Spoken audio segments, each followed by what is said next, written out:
welcome to a podcast about something where each week we dive deep into whatever it is we find interesting. I'm your host, Calvin, and we're not actually going to be diving that deep into anything this week. We are both on vacation, myself and Nick, and so instead of your regular scheduled episode, throughout this week, we are putting out all of our Patreon bonus content we're compiling them into single episodes. We'll have a couple random reviews episodes and a couple pilot projections episodes throughout the week. Every day there should be a new episode, so you can go back and listen to some of the things we did on Patreon now that the Patreon is closed.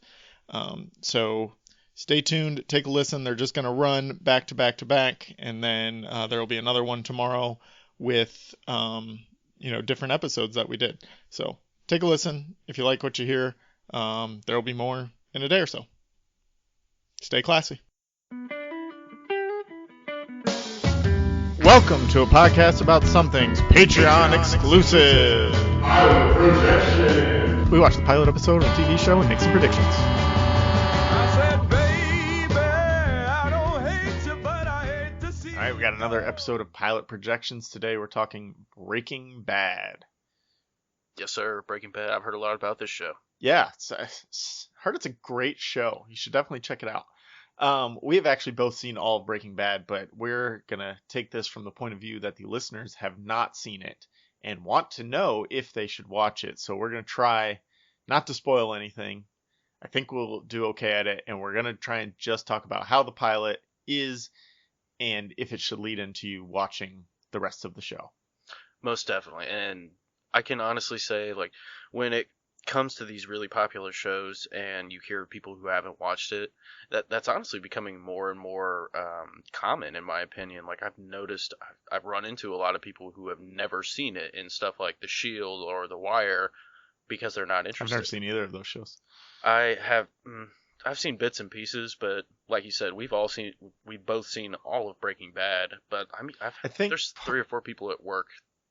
I think part of it too is there's no urgency to see anything. It's just always going to be there for eternity. That's true. Very easy to get things. So, and not only that, but also you want to be in the right frame of mind. You want to be able to kind of sit and binge watch it, and you want your schedule to be free. You don't want to have 4 other shows going on. If you're going to take in Breaking Bad, you kind of want to be able to take it in all as a complete unit, because that's how they put the story forth. Oh yeah, and I've binged really hard on quite a few episodes in a row, and I can tell you that's the way it felt in the end. It felt like it should have been done that way the whole time.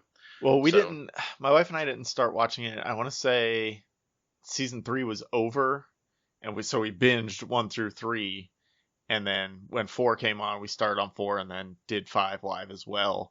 And we got to the end of 3 and we're like, we just need more. And so it's good now that it exists. And I mean, I just watched the pilot yesterday, and now I want to just keep watching it, and probably I will. Seriously, man, I just rewatched it not even 6 months ago, maybe 8, maybe a little longer than that, and I want to rewatch it again already. So that speaks volumes to how good this show really is. Mm-hmm. It is really good, but we're not here to talk about that. We're here to talk about the pilot. In my mind, really strong start having Tim Whatley running from the cops in an RV in tighty whities with 2 seemingly dead people. I don't think you can start stronger than that.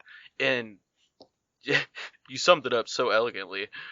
And when it opens and you see Hal from Malcolm in the Middle, it's just... he's always Tim Whatley to me from Seinfeld. I didn't watch Malcolm in the Middle, but... Malcolm in the Middle was a mainstay for me, and Hal on there is just this bumbling goofball of a dad. And the way they formatted that opening, like you said, in tidy whities, he hears the sirens and basically stands in the middle of the road with a gun. So it's okay, well, that immediately threw all those preconceived notions out the window. Who is this guy? I love it when a show or a movie starts in the middle or at the end, and then you have to go back in time and figure out how you got to that point. A lot of things, that's a cliche, and a lot of people don't like it, but I really like it, and because you're constantly, it primes you to think of the whole time, how did we get there, rather than, let's say, a movie like The Usual Suspects, where you don't get the twist until the end, and that twist is still amazing, but you get it, and then you have to go back and watch the whole movie, whereas when they present the ending to you, your mind is primed to be thinking about, okay, how does this guy, and it's just like that. He goes back and he's this family man. He's a science teacher. Like, how does he end up in the desert holding a gun at what we think are cops coming after him? Most definitely. And the fact of how organically they jump from, scene to scene as they move through that story is fantastic. Mm-hmm. So then we go into basically we see it goes back in time a couple days. It's this guy's 50th birthday, and we just kind of see him celebrating. He's got a disabled child. He's got a nagging wife. Like, really, we're gonna start off making veggie bacon. What the fuck is that? I don't like her already for that.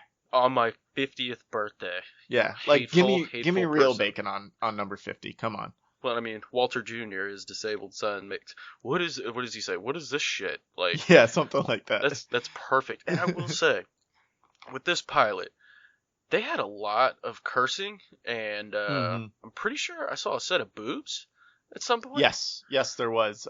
Jesse Pinkman was boning some chick next door as his apartment gets stormed, I guess is the word, and she's hanging out with her boobs out. So yeah. Sorry, I didn't mean to interrupt there, but I don't know. So I was watching on Netflix. So maybe that's different. I don't remember if, like, when it was its original run on AMC, if it had that or not. Oh, I'm sure I know it didn't. these late night or later night cable shows, they get one fuck per season basically. So it's kind of like a PG-13 movie where you get one fuck for the whole movie, so you got to use it right. Mm-hmm. So I'm sure it's the same with boobs. Well, I mean, probably, but they said fuck several times, and one of those people that said it was Hank Schrader, who is Walt's, Walter White, the main character, Walt's brother-in-law. He's just a dick. He's kind of at least in this episode, machismo prick job, but he works for the DEA. And Walter White really not surrounded by great people. A lot of dumbasses around him. Red Foreman would be in his element there. Dumbass. And there'd be some joke about a foot in the ass. Yeah, but he'd definitely be wanting to put feet in Skylar and Hank's ass. Both of them at the same time. Been watching a lot of that 70s show lately, so I may rub off here. Same, I love that show. But I just felt so bad for the guy, because I don't know, you can tell that his life is just kind of a slog. Very mundane. Yeah, like we get, I guess it was the first day of chemistry class, because he's asking what is chemistry. Yeah. But then like he jumps into like a super like middle of the year class, and he knows all the kids' names already and stuff. So it was a weird way to introduce that he's teaching chemistry by making it the first day and also somehow the middle of a semester, it seemed like. But it looked like he was trying to make the class fun, at least. Yeah, most definitely. And it seemed like it's obvious he has a passion for it, and this is what he wants to do. But he's got some prick-ass, kids he's teaching, and they suck. Like, yeah, with Tommy, those kids were the worst. Timmy. Did you like chemistry class? No, I did not. I was fascinated by it, but I was in high school, obviously, and I was playing football at the time, and my chemistry teacher was my football coach, so I just didn't do anything. So bad move on my part there. Yeah. Still got an A, though. I had a pretty good chemistry teacher and a good chemistry class. I enjoyed chemistry class. I probably should have studied it further, but because I enjoy that type of stuff.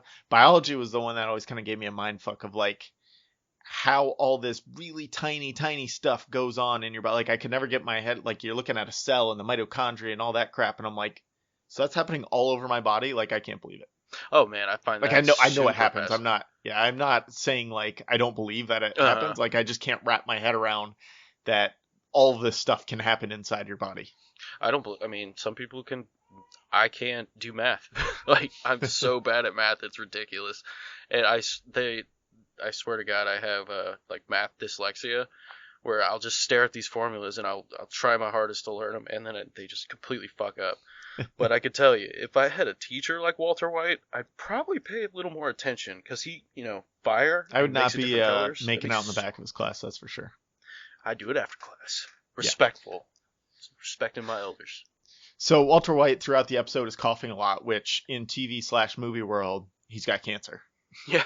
Anybody coughs in a TV show ever, they have cancer. Yep.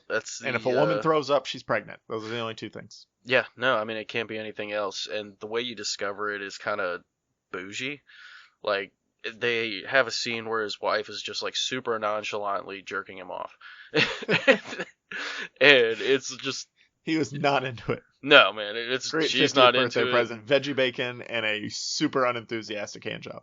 Fuck me. If that's what I got to look forward to, buddy, I resign. And then he has a second job working for this Fuck you and your eyebrows. fucking pair of eyebrows, son of a bitch named Bogdan. What a great freak out. I think it's probably only second to Andy Bernard's freak out where he punches the wall because his phone won't stop ringing. Mm-hmm. Yeah, but dude, great freak out there by Walter White. And this is after he finds out he has cancer, isn't it? Because he goes Yeah. to work out. Bogdan always makes him go like scrub cars. Tires, yeah. And his shitty classmates saw him, and of course, he ends up, coughing, passing out, finding out he has cancer, and then when he comes back and freaks, fuck you and your eyebrows. He just knocks all the air fresheners off the wall. Well, I mean, that was textbook Hal from Malcolm in the Middle right there. And when I saw that, it kind of took me out of it for a sec, but at the same time, it's so good. You can really see his range, like, in the first 20 minutes, if that. Yeah, so then he, when they were having the birthday, they had a surprise birthday party for him. While he's there with his brother-in-law says he can take him on a ride-along at some point. He's a DEA agent. So he's bragging about this meth bust that he did. And after he learns he has cancer and freaks out the car wash, he calls up Hank and says he's ready to go on a ride along. And they go to Captain Cook's house.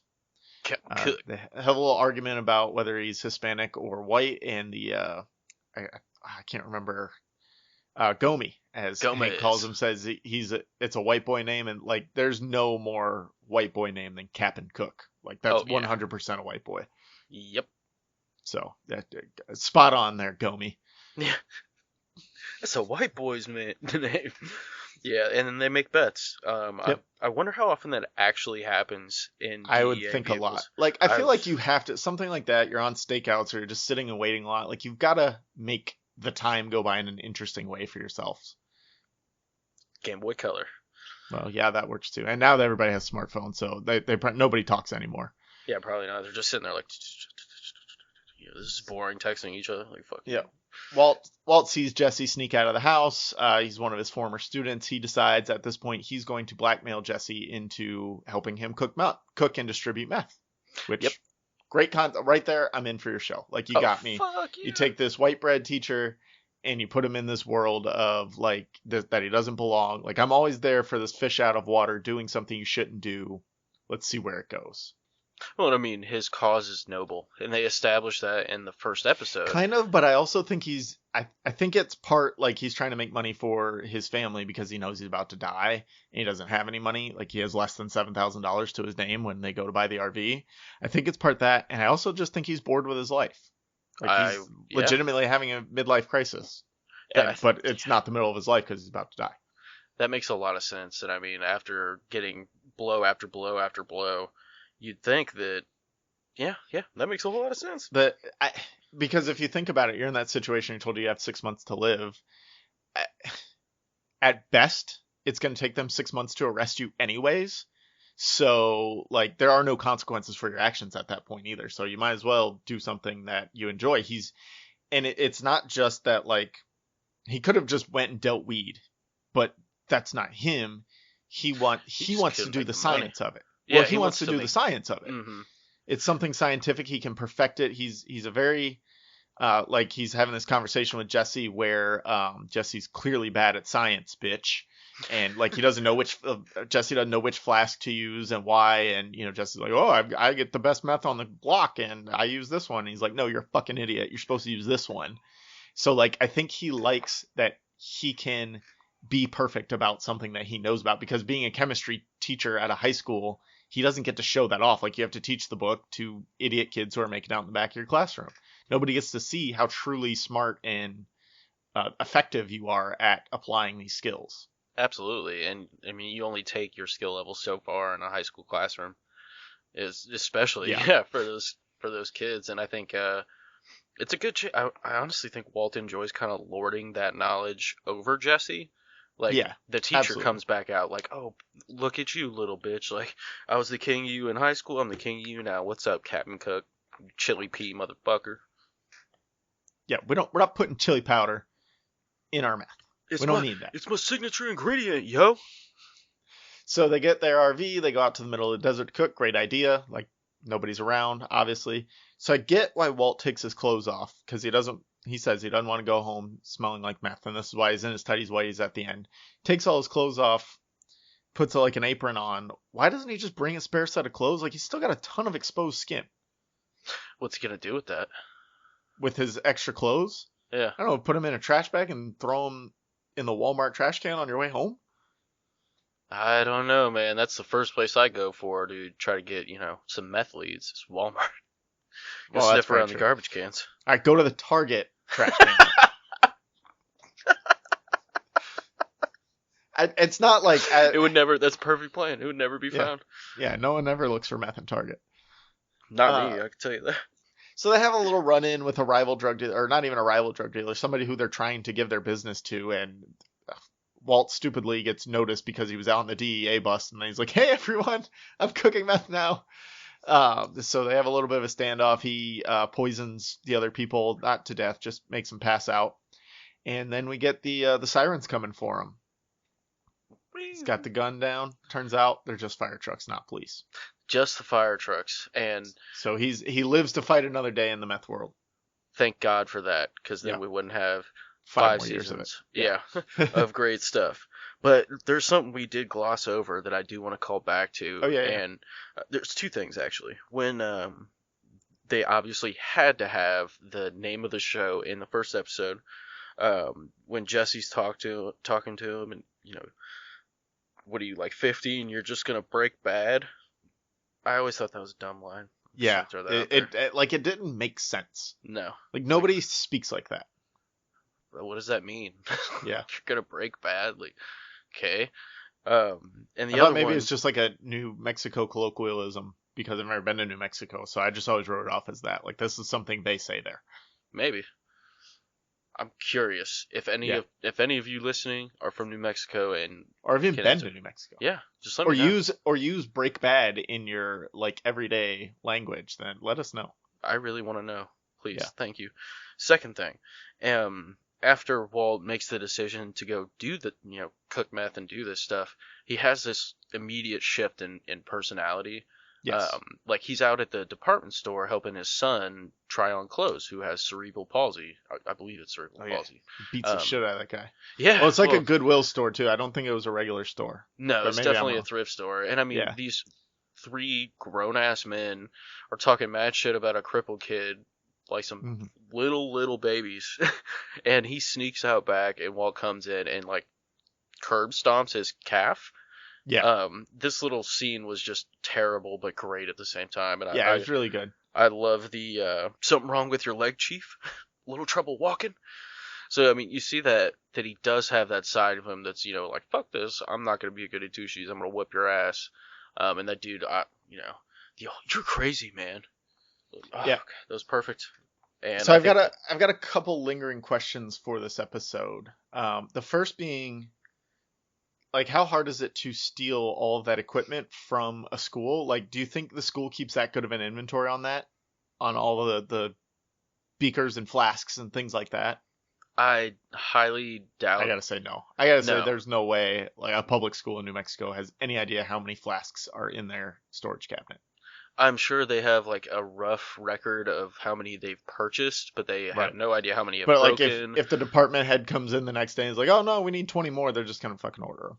Yeah, exactly. And I mean, Walt's the department head, so he's the guy checking it anyways and keeping track of, how many they have. If there's gonna be a record keeper, it'd be him.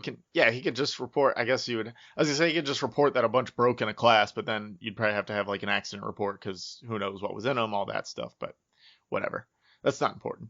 The other thing was the fire trucks that pass them by. Don't you think they'd call that into dispatch? Like, hey, yeah, we're on the way to this fire or from this fire, and there's some crazy guy in the desert in his underwear next to a crashed RV. We don't have time to check it out, but you probably need to send somebody else. Nah, it's New Mexico. They probably see that shit daily. Go to get a cup of coffee, like, oh my god, you see that? That could be. I mean, I'll give you that, but I just feel like that's a great because point. when you're, I get that the fire truck driver is important, and when you get there, everybody has a job to do. But like when you're driving there, there's nothing else you can do. Like you might as well call that into dispatch. They definitely saw him. Yeah, no kidding. They probably know what meth it smells like. I'm sure they've dealt with enough meth fires. Yeah. Like, I mean, that shit catches fire a lot, man. Stinky. Well, I don't think they were there. They weren't there to deal with his fire. Like they were just going to some other fire, I think. But I want to know. I just think they coincidentally went past him. Where's this other fire? Yeah, what fire was that? If they don't have time to stop for the naked guy. Anything for 2 miles except for the cow house, then I mean, where's this fire? The cow house. And who called him too at the same time? It was like, yeah, they didn't. Well, whoever's in the house that's on fire, obviously, it's probably the cow house that's on fire. They have the most advanced cows ever. That's how the Great Fire of Chicago started. A cow knocked over an oil lamp or something like that. So the story goes. Mystery solved. Yep, I saw that on an episode of Animaniacs, so it's got to be true. It's got to be. I mean, they did do you remember when they would do this like this history portion where they'd kind of make fun of history, but they'd still actually tell a story? I remember that. I do. Don't know why. Check out our previous episode on 90s cartoons for more Animaniacs talk. It's pretty dope. I don't think we talk about Animaniacs, to be honest. I think we mentioned the Animaniacs, so that's street cred points right there. And then they it looks like they work out a deal with the drug dealer because Walt comes home with the money and he's literally laundering it. He's drying it off. Didn't he get blood on it? Maybe. I don't know. I thought there was blood on it because I don't know what happened with the drug dealer because the drug dealer's half dead and then he has the money. So did he actually give him any meth or what happened there? I don't remember. We'll probably have to watch more episodes to find out. Yeah, and I think you guys should too, and let us know. Definitely check out the show if you haven't already. There are two kind of open-ended questions that the show ends with. He has a very poignant conversation with his wife. She tells him like she doesn't want him to lie to her, and then he just rails her from behind. And to me, that raises the question for the rest of the series of is he going to let his family in on this? Are they going to be a part of it, or is he going to keep it a secret? But to me, his wife would definitely be thinking he's cheating on her if he comes home late night, early morning, whatever it is, and then just bangs the hell out of her. Like that's a sure sign of cheating right there. You think? I would think so. Huh. When you're 50 and like the only thing you've done recently is an unenthusiastic hand job, and then all of a sudden you're ready to go at it, like that means you got a side piece. I don't know, man. I think that's just the way I looked at it is. I think she was really distracted by the fact that Walt was trying to get after it. Because, I mean, he's been beaten down by life, so I'm sure he's not gone after his wife. At least. Well, right. So. Yeah, I mean, I don't know. I don't know. I couldn't equate it. Either. And then the other lingering question for the rest of the series is when will his DEA brother-in-law catch on? If and when will he catch on? Yeah, it's obvious they're setting it up as a cat and mouse game for sure. This genius person who has no idea how to be a drug cartel or whatever he's really trying to get into, and this DEA agent who's obviously good at what he does, but he has that personal connection and sees. Well, yeah, Walt. he makes 2 meth busts in like a week. Yeah, I mean he's rolling all the time, but I think he sees Walt in the same framework everybody else does. Right, as just this milquetoast teacher, nothing to worry about. Milquetoast? So the best way to... You've never heard that term? Milquetoast? I've never heard that term, man. That's fantastic. Yeah. The best way to sum up this show, if you're interested in checking it out, is a meme I saw the other day. Meme, whatever you want to call it. It said, if you want to know, and this is paraphrasing because I don't remember word for word, if you want to know why the U.S. healthcare system is so fucked up, that the best show in the U.S. over the last 20 years is about a guy cooking meth to pay off his medical bills, basically. That sums up this show. Yep. Guy can't afford medical bills, cooks meth. I did see that meme, actually. I thought it was very appropriate. I think it's meme. Is it? I always thought it was meme. I don't know. I've always said meme. Or Mimi. Get at us on Twitter. It's not Mimi. A meme. Meme. How do you know, bro? You know the guy? In my mind, it is not Meme and never will be. It is. All right. Well, thank you for listening to this Patreon exclusive pilot projections. If you know what a meme's called, let us know. If you tell us we won't believe you anyways. Yeah, I'm calling it what I want. Suckers. Thanks for stopping by.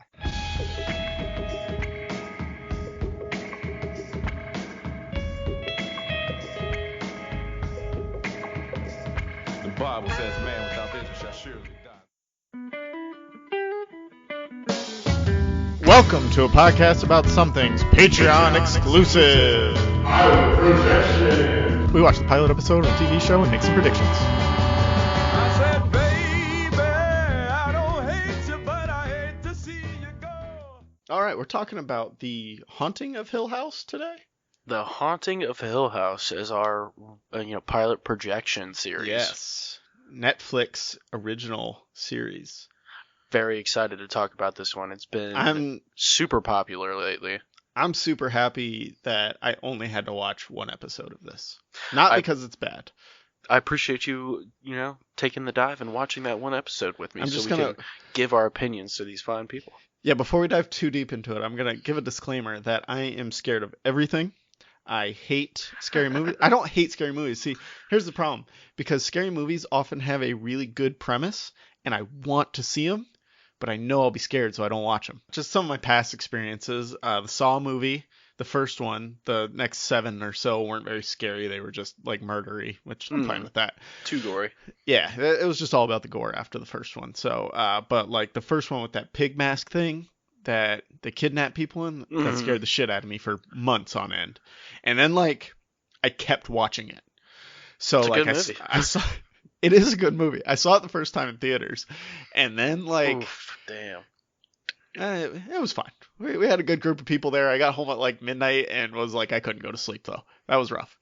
But then like I went to a party a couple weeks later, and they're like, oh, let's watch this movie Saw, and they put it like it had just come out on DVD or whatever, so they put it on there, and I'm like, oh, I just like got past being scared of this movie. Now we're gonna fucking watch it again. Sounds like some party. That was a pretty solid party. And hey, then, man. And then another one that really got me when I was a kid was Hide and Seek with Robert De Niro and Dakota Fanning. Yes, dude, that movie is frightening as shit. So the thing that got me about that one, and I was afraid of it in this show, and we'll get to it when we get to it, is that one had a specific time. It was 2:06 in the morning. That Robert De Niro woke up at 2:06 every morning, or 2:06 a.m., and found somebody had been murdered, or he had a hallucination, or something really creepy happened at 2:06 every morning. He just woke up.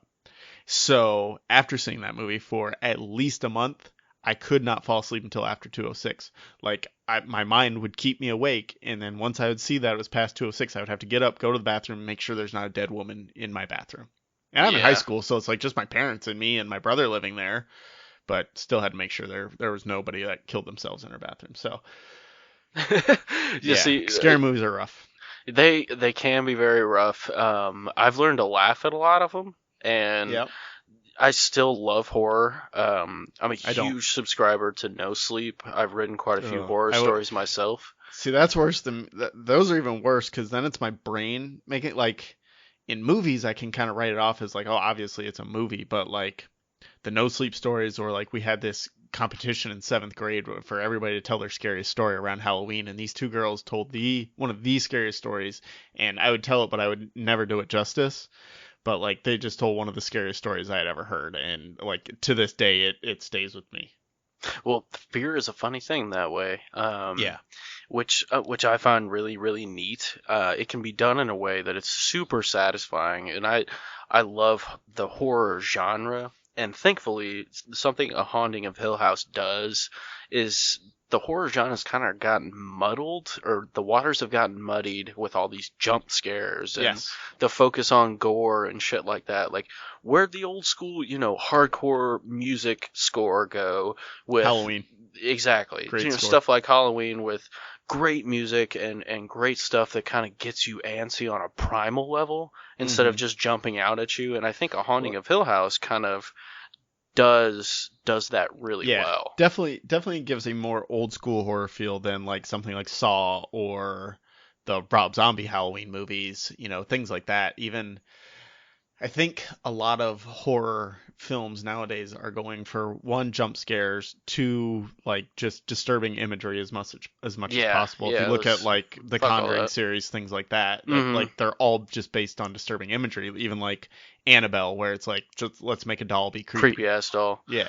Speaking of creepy dolls, I had a neighbor when I was a kid. They lived at the end of the block, but you had to cross, their front yard to get to Hmm. the corner store. And this was when Chucky was really big, so they kept a Chucky doll in the top window. So it was Oh. always like looking out on the street, man. I was terrified of Chucky as a kid. So I would always run past his house with my eyes closed and just feel like I'm being watched. I Yeah. hated it. It was terrible. So we talked about like the old school horror that Haunting on Hill House does good. Haunting of Hill House does well. One of the most frightening things of imagery that stuck with me was when I saw the original Halloween. I saw it when I was in college because the girl I was dating at the time was a big horror fan. Loved all the Halloween movies except the third one, obviously, because it doesn't count. Mm. So she made me watch them, and like I was better then, but it's still not good. And that just like there's the scene of Michael Myers standing in the street staring at Laurie Strode in, I guess it was her neighbor's house while she's babysitting, just standing there staring at the house. And like that, I remember I went and stayed at my parents' house a couple weeks later, and like they were out of town, so that's why I was staying there. And I just kept thinking, like, because we had this front door with the window right there, and I was sleeping in the living room, and like I could kind of see out the window, and Mm. I was like, what if there's just somebody standing out there? So like that and The Strangers, both of those things just Yes, kept dude, running through my head as that I'm movie there. scared the shit out of me. And so that's the thing. I really like those movies. I really wanted to see where they would go because, well, not so much Halloween, but like The Strangers or Mhm. Cabin in the Woods, like these movies, they have the Get Out is another great example. Love Even that though movie. more of a thriller than horror. Like I Yes, wasn't yes, ever yes. scared during Get Out. Hmm. Of course, I was playing video games while I was watching, so that helped. But movies like that, they have these such interesting premises. And The Haunting of Hill House, like as I'm watching this first episode, I'm like into the premise, but I'm like I know I can't watch 10 episodes of this. Like I Yeah. won't sleep for the rest of the year Uh, because I definitely wouldn't watch it. I definitely wouldn't be able to binge watch it. So I'd spread it out over weeks, and then I would just never sleep anymore. See, I'm really excited to actually finish this season. I think this show has been really neat so far, and the concept you speak of is super fascinating. But it's so standard. It's a haunted house, but it focuses on 5 siblings. So there's Shirley, the oldest, Steve, who has grown up to be a horror writer, Theodora, who's a germaphobe, Luke, who's a drug addict, like hardcore, and then there's Nell, who's the youngest, and it kind of it's super weird because it starts with them as kids, Mhm. and they're experiencing some super weird shit. And basically, Nell is talking about a being like the bent neck woman or something like that. Yeah, I couldn't understand. I wanted to turn subtitles on and I didn't. It was either bent neck or broken neck. Yeah, There's something wrong with the woman's neck. I think it's bent neck, but That sounds right. the dad comes in and he comforts the girls and stuff like that, and he ends Well, up. Steven comes in first. Yes, He gets in there, Steven and then comes in. And the dad goes in there and he's like, "Oh, your older brother came in. So the older brothers can do that. They help get rid of things." And they talk about how the dream it's a spill. Hmm. Basically, Your imagination. your is imagination. Her running seeing rampant. the bent neck woman is just her dream spilling into her real life. Like she was having a bad dream. She woke up and was basically just hallucinating, not fully out of the dream, not fully awake yet. Is what he's trying to tell her to cope with it. Which is what a lot of parents tell us, and he eventually gets. I'm going to use that because that's a great That is a really good outlook analogy. on it. I can't wait to use that for my daughter, because if she has an coming imagination soon. anything like mine, less than Oh, a yeah. month, y'all. That was always my problem. Is my imagination was too good. So like I would see So a movie vivid, like dude. this or hear a story, and I'd be like, I'd put myself into the story and just let my imagination run wild with it. One of the ones, Urban Legends always got me bad too. Like, do you remember Yes. the one? And I'm gonna have nightmares about this now because I'm bringing it up, but where like the woman's like she's house sitting or she's just home alone, whatever. And the call from upstairs. No, not that one. The dog is there comforting her all night. But she feels like somebody's in the house, but every time she checks, there's no one there, no one there.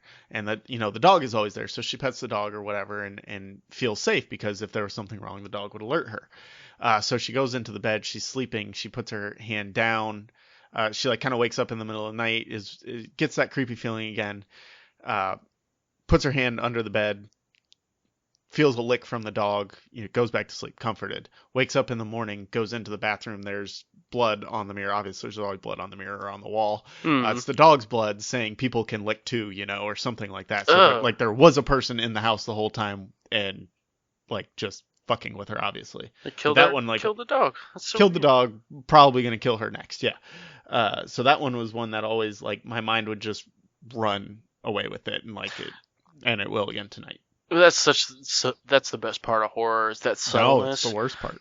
And for some, I liked the way The Haunting of Hill House did it. Yes. They had that. It's not jump scares. It's very, very subtle. During the first episode, there was one jump scare I want to say, but it wasn't. It I wasn't was a big more one. freaked out the first 10 minutes. Like after he goes to, the dad puts all the kids to bed, and then he turns around and the door's open back to the kids' room. And, he goes in, they're both sleeping, and then it kind of pans out from Nell, and you see the bent neck woman. Not in detail, and I'm getting goosebumps just talking. Yeah, dude, that's creepy as shit. And that and the mirror, like when you look in a mirror and there's something scary in the mirror that nobody else can see. That one always gets me too. See, as a kid, my grandmother and my grandma and grandpa lived in southern Oklahoma.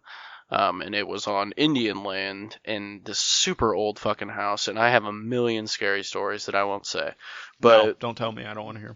The one we did have, and I've actually written a horror story about it, is she had this giant door with a reflective mirror at the end of a hallway, and I was always so scared that my reflection would, do something different than I would, and your mind is has a funny way of playing tricks on you. That's for damn sure. Yeah, and this is pretty much turned into like just our experiences with horror. But I think that's important when looking at a show like this. Absolutely. Because it kind of makes you feel those things. And if you're a horror fan, you'll want to feel those things that you feel during your favorite horror movies, and this will definitely bring that out. And if you're not a horror fan, you'll know to avoid it, like I will be for the next 9 episodes. Yeah, that's what I think I'm really excited about with this series is it doesn't focus on the jump scares. It doesn't focus. It obviously has a major backstory to it. Like we don't know what happened between the time these they were kids to when they were adults, and we're kind of moving towards that, but we know it's fucked up.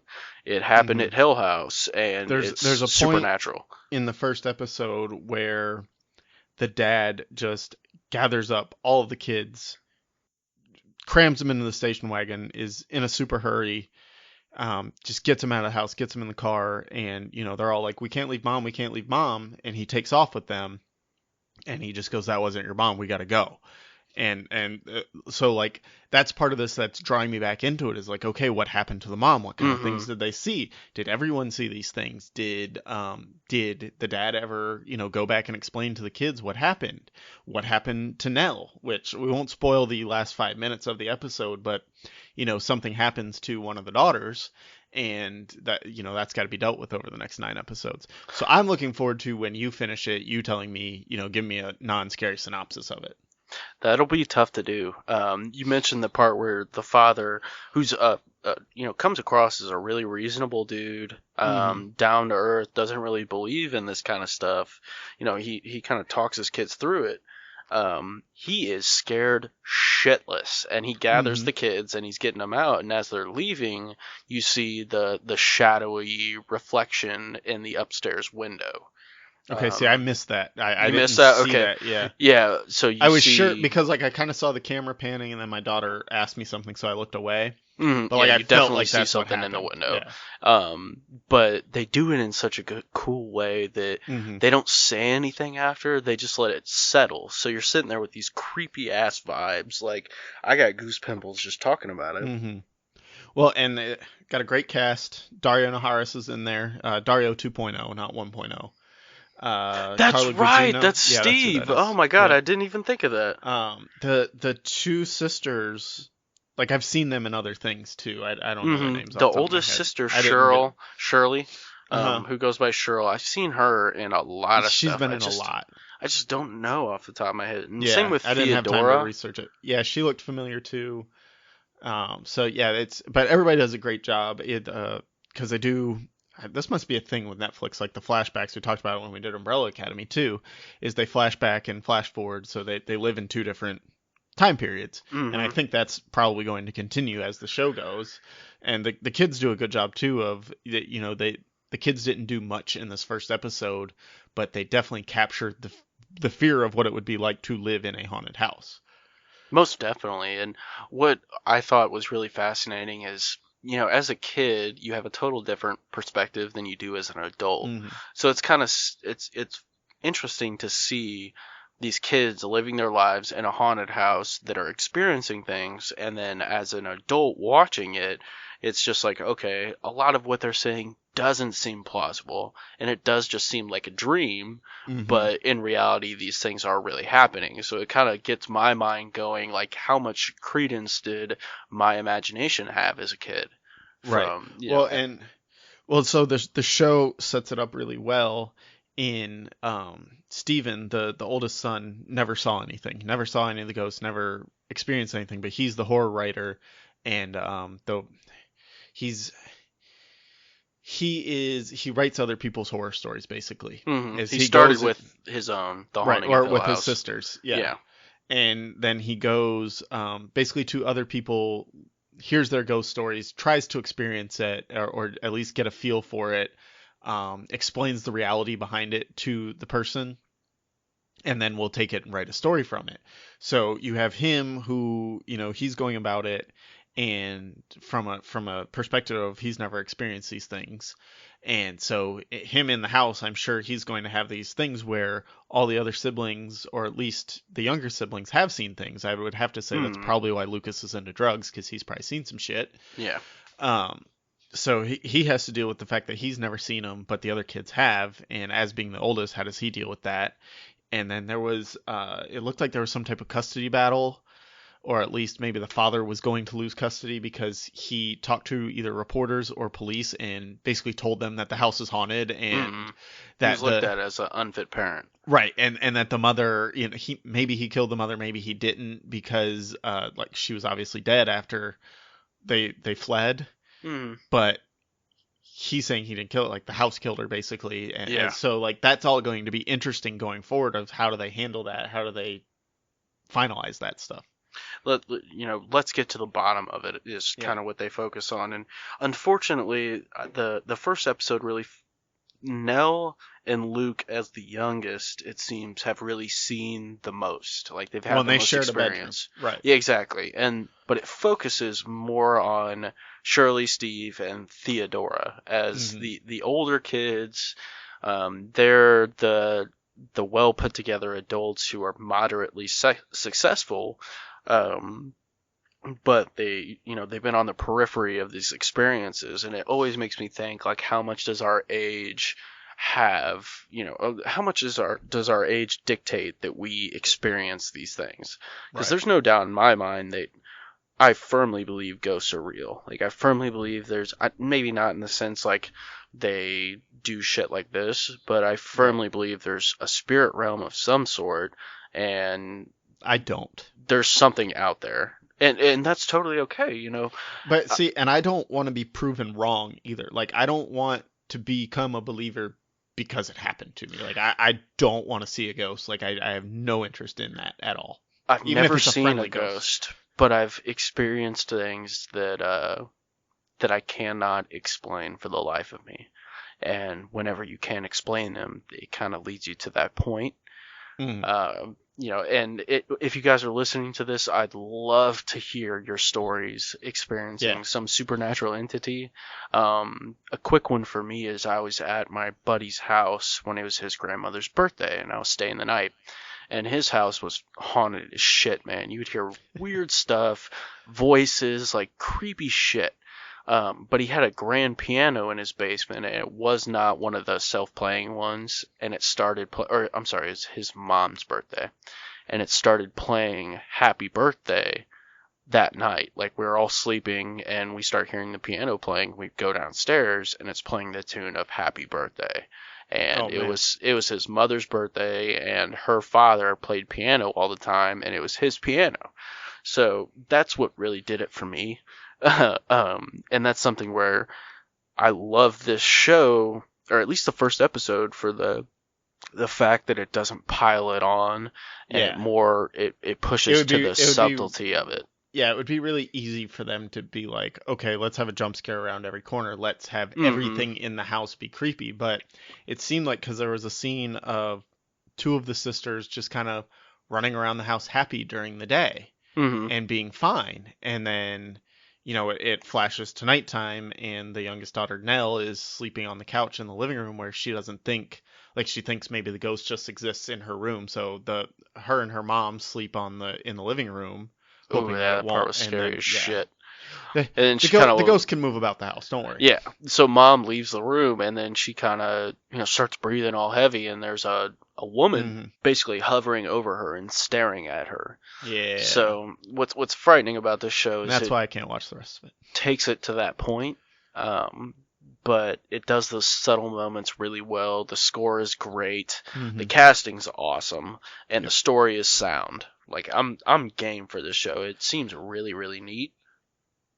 I would be if I like the concept behind it. So let's get into whether you should watch it or not. My thought on if you should watch it or not is, if you're a fan of horror and you don't get scared easily, definitely watch it. If you're like me and you get scared easily, don't watch it. Ask your friend who's watched it what happens, because it does seem like a cool I'm really bad at words today. Just a cool concept. That's the word. It's a very not cool even concept. a hard word. Hey man, you feeling off? It's cool. We all been there, brother. But it most definitely is a super cool concept. I'm really eager to see what the story has in store. Like, obviously this ghost isn't some, malicious entity that just goes on a killing spree, but it's more so like pushing people mentally. Like, it's breaking them in a sense. And the house may or may not bring people into it. Yeah, like it may not draw them in. The house may be its own entity.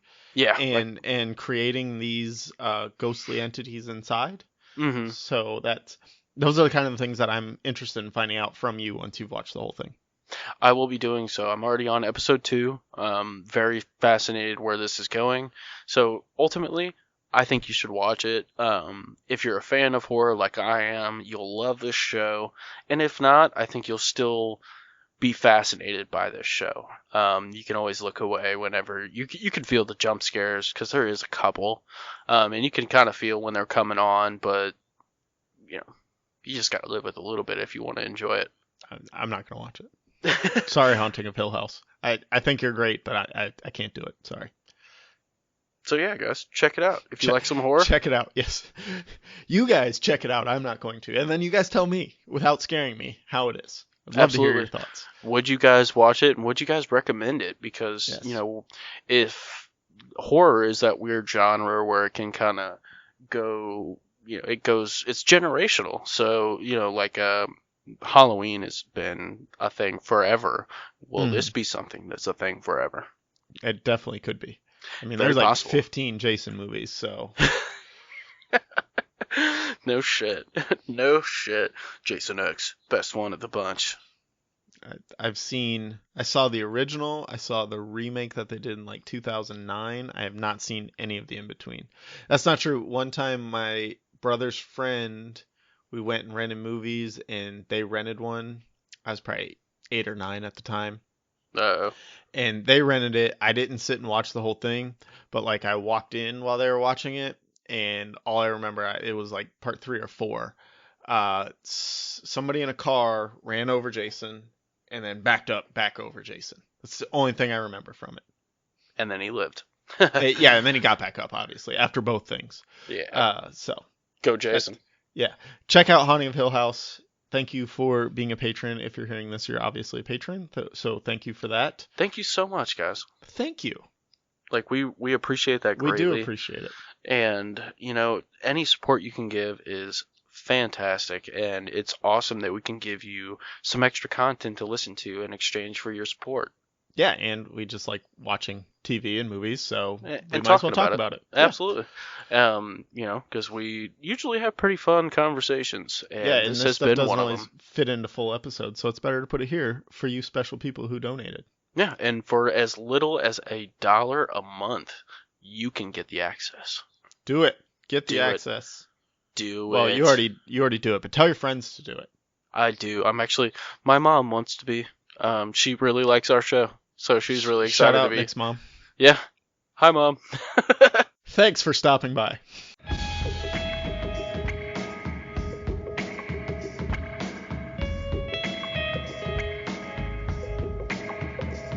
The Bible says, man without vision shall surely die.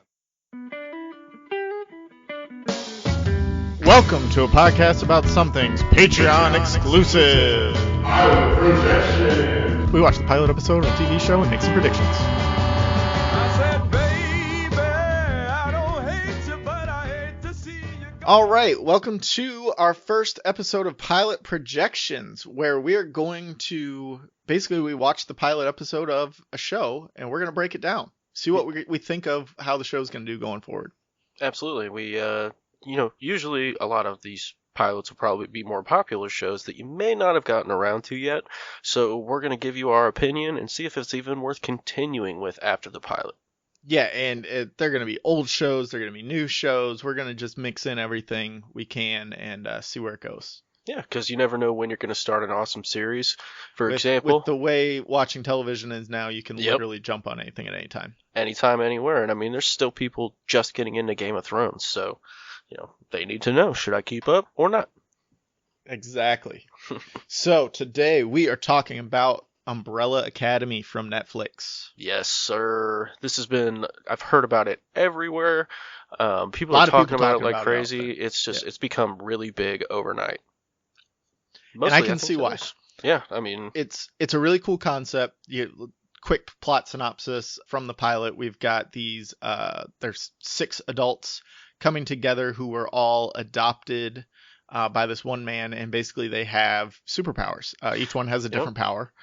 He adopted 7 of them. One has died. That happens in the first episode. I don't think it's really a spoiler. yeah, he's long dead. Yeah, we've only watched the first episode at this point, so like we won't spoil anything for what happens the rest of the season because we don't know. So we got 7 members of the family, all have superpowers, maybe, and we'll talk about that when we break down the characters a little bit. But basically, they grew up together, trained together, and have since gone their separate ways and reunite because the father who adopted them all died. Exactly. And I mean, the father who adopted them basically only adopted them because they were part of a group of kids. I want to say it was like 75. 43. 43. I don't know where I got 75, but 43 kids who were all born on the same day, at the same time, basically, where the mothers spontaneously combusted a baby. Boom. Yeah. The line in the show is that they were not pregnant when they woke up that morning and then all of a sudden had a baby. Yep. And it opens with this girl, obviously not pregnant, jumping into a pool, and then you see blood everywhere, and then she pops up and she's having a child. So it's like, oh, holy crap! It really that was weird. Across. I was like, what's going on? Like, did she bump her head? Like, that's a lot of blood for like. First of all, she basically did a cannonball, so like it's hard to hit your head doing a cannonball. That's a lot of blood to cut your foot or your head, something like that, on the pool. Like, I didn't know. Like, I thought maybe this kid that's sitting there with her, maybe he's one of the because I knew it had something to do with like kids who are superheroes, but I didn't know to what extent. Exactly, and I had the rough outline of what I've read on the news, which is it's the new kind of superhero, not your Marvel superhero, and it's definitely not. No. But the way it starts off is just, it's a really exciting premise, I thought. And then, yeah, absolutely. And they flash back between when the kids are like 13 to 15 years old and when they're 30. So they go back and forth between like today's day where they're all 30 and then back when they're learning, basically training when they're in their teens. Yeah, when they're a part of the Umbrella Academy, which are basically worldly known.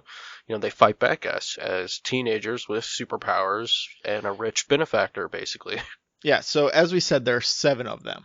And from what I got, the father figure just called them all by their number, but they had since given each other names. Correct. Luther is number 1. He has super strength and maybe like some type of wolfman. Yeah, he's got some hair going on. He's got some hair the forearms. growth, yeah. I'm curious Well, about that. when he's on the moon, kind of in his first couple scenes, you see hair rapidly grow on his face too at one point. That's crazy. I wonder if it's just maybe his. I don't know. I'm curious about that because he's gigantic as well. Like, this dude is huge. Yeah, he's got something weird going on. You got number 2, Diego, who he throws knives. Yeah, and curves him. So if you've ever seen Wanted, it's like that, but with knives. Right. Yeah. Then you've got number 3 is Klaus, and he can talk to the dead. Yes, I really like the character of Klaus.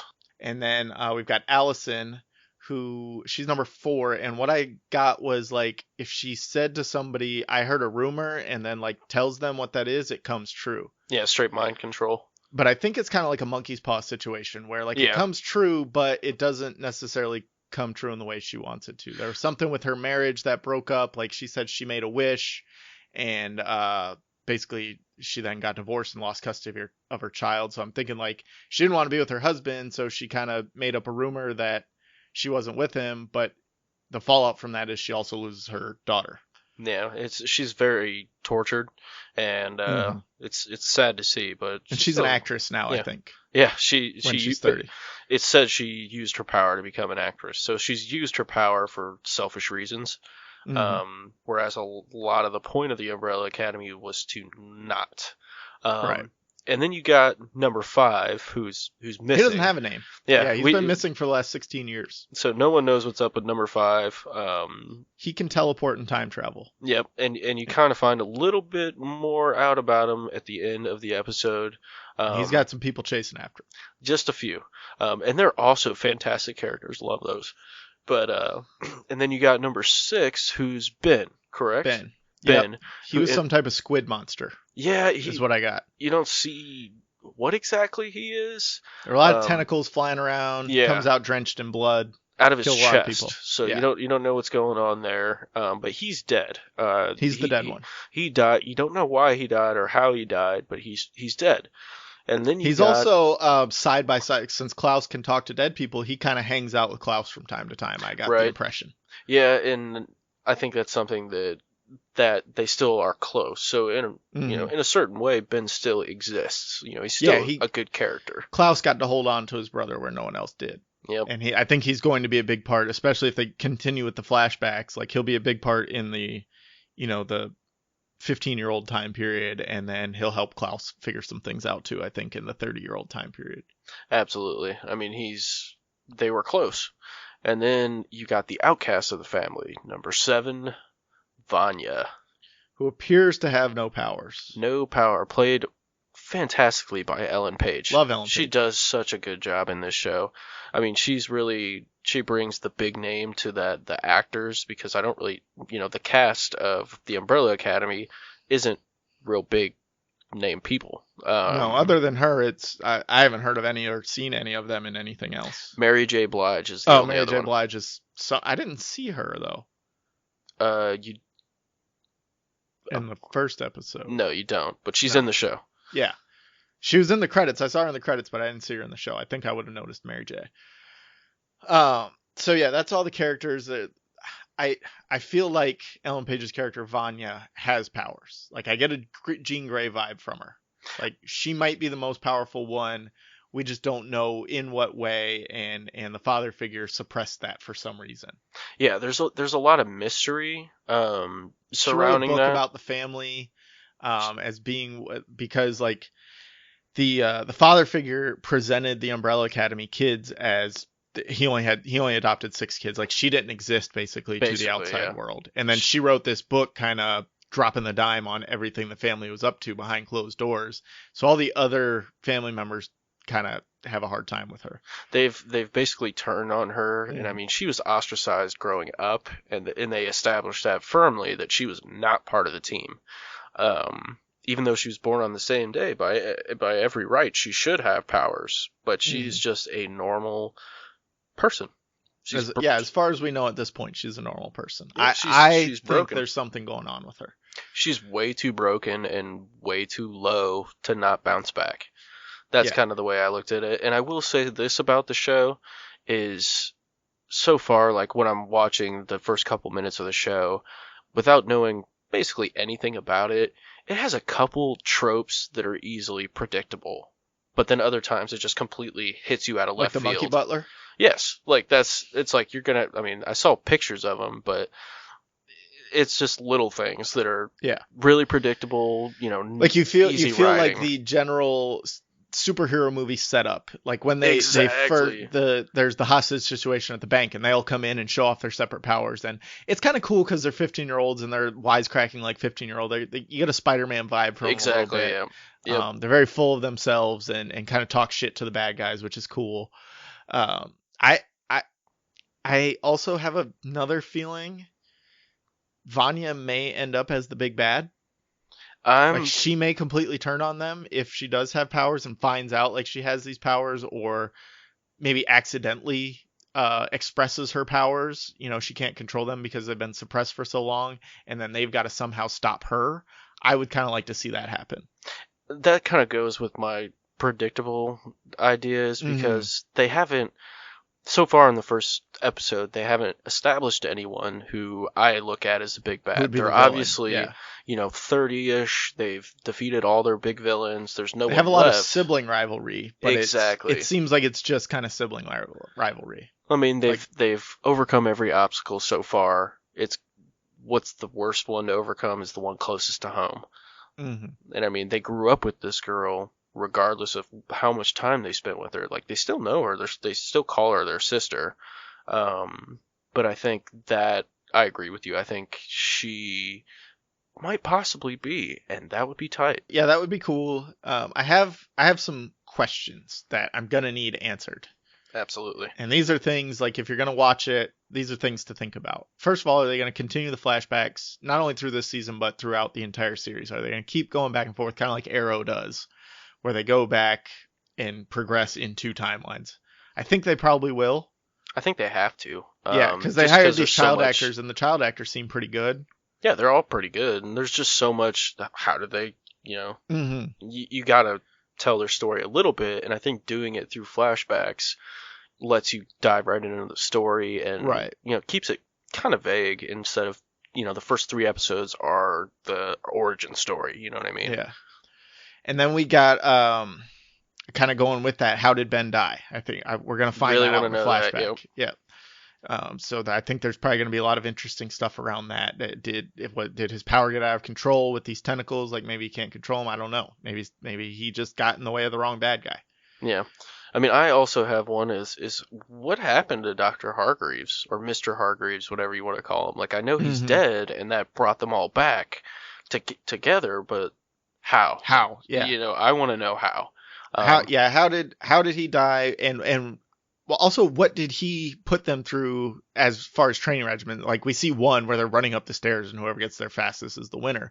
But like, that wasn't that ain't shit. The way Diego talks, it seems like it was a lot more hardcore than that. So I'm interested to see what kind of training regimen these guys were on.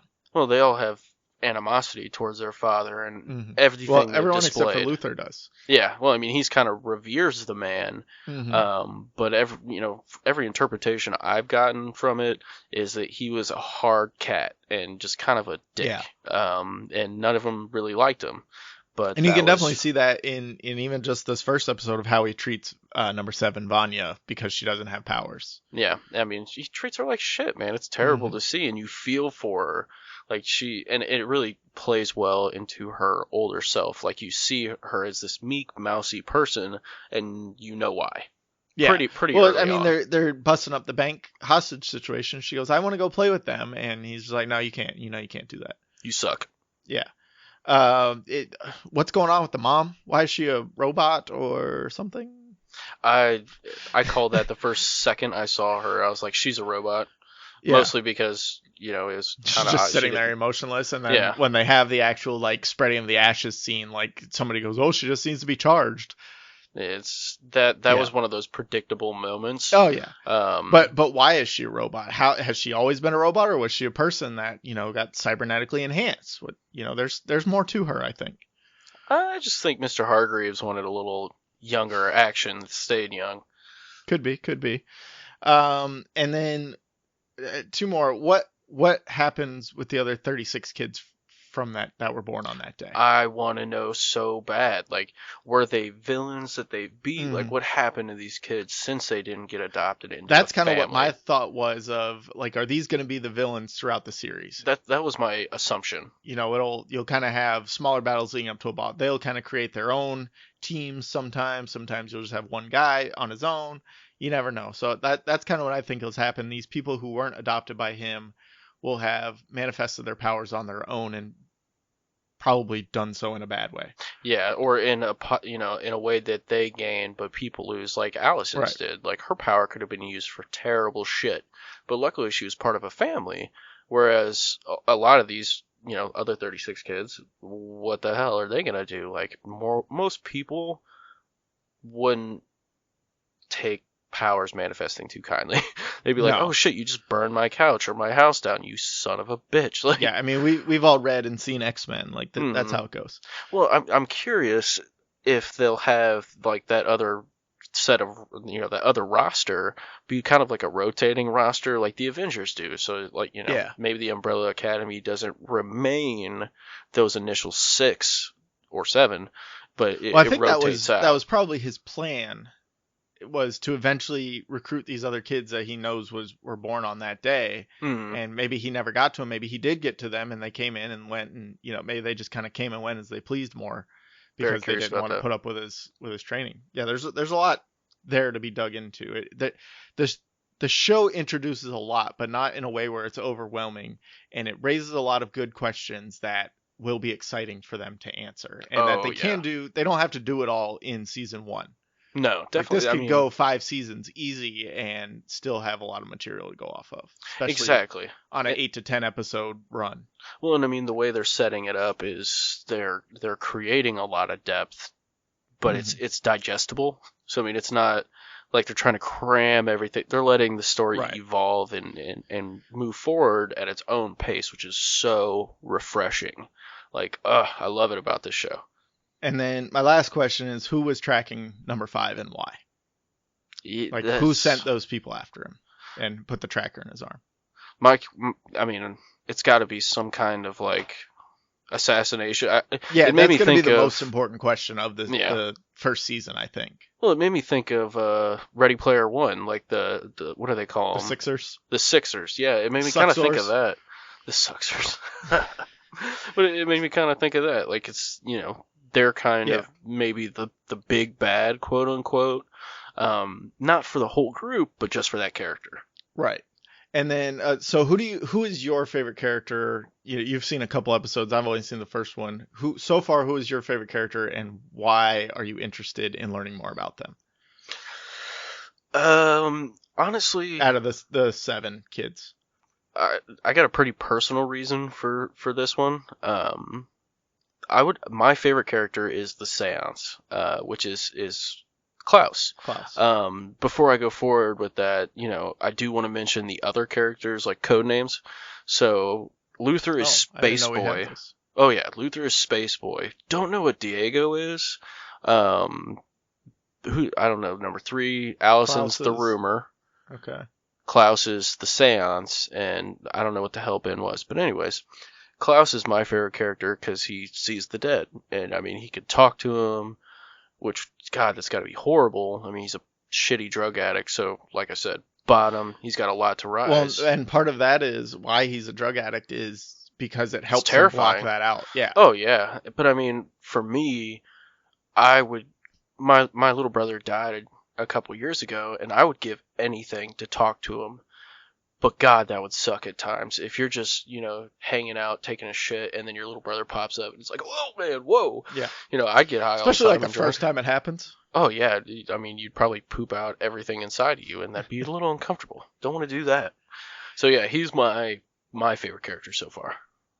I got to go with number 5. Just teleporting. has always been like one of my favorite superpowers. I love Nightcrawler. Yes, he's like a little skinny white boy Nightcrawler, which is Yeah, hilarious. and he can not only can he teleport through space, he can also teleport through time. And he gets stuck in the future and comes back to the past basically on this day. So he like that's really cool. I want to know, who's coming after him and why. What did he learn in the future? All these kind of things. He's kind of just this cocky, smart ass kid, and like somebody asked him if he knows how to drive, and he goes, "I know how to do everything." Like that's he wants fun a drink and coffee and shit. He's a funny character who I cannot. There's got to be a timeline story somewhere. Yeah. So I mean, and then Vanya is going to be really interesting to see how her being secluded and her powers being suppressed, how that's going to play out. That'll be super interesting. Yeah, her animosity will bubble up at some point, I am sure. Yeah. So that's our pilot projections. I think this show can go for a while. It's going to fill Netflix's superhero void now that the Marvel shows are being taken off. Sadly. Cry. Look, Marvel's got their own streaming thing coming. I think they'll find a way to work these guys back into it. I hope so. But yeah, I mean, check this show out, guys. It's awesome. It's worth your time. That's just based off. Should we do a rating? Like a 1 through 10? Shoot. I'd give it, based on just the pilot, I give it an 8. Like, I'm ready to watch more. Yeah, I'll give it an 8.7. A little higher than, not quite a 9. Because there's definitely stuff, the predictability is all I'm citing. But other than that, characters are good, story's good so far. Mm-hmm. It's a subject I find interest in. It has a lot of places to go. It opened up a lot of windows that you want to look through, which is important in a pilot episode. A lot of pilot episodes can just be like, here's nothing. Exactly. Because we don't want to piss people off. Here's nothing. And that's what we're here for, to save you from. So I'd say check it out, guys. Definitely check it out. I will be finishing the series once I'm halfway through Daredevil season 3 right now. So good. Arrested Development final season, end of season 5 comes out next week, so I'll probably do that, and then I'll probably finish this up. It's worth. I'm looking forward to it. I basically kind of got to watch it on me and the wife's time. So. Oh, that's rough when you got to save the show. I don't mind. She's into it too. It's fun to watch with your significant other, man, because you're both just kind of sitting there mouth wide, like, ooh, this is fascinating. Well, it's a good show to talk about. Like just watching one episode, I came up with all these talking points that we could do this. So yeah, watch the show. Watch it, guys. I hope you guys enjoyed this episode, and I hope we convinced you either to or not to watch it. Whatever works for you. Thanks for stopping by.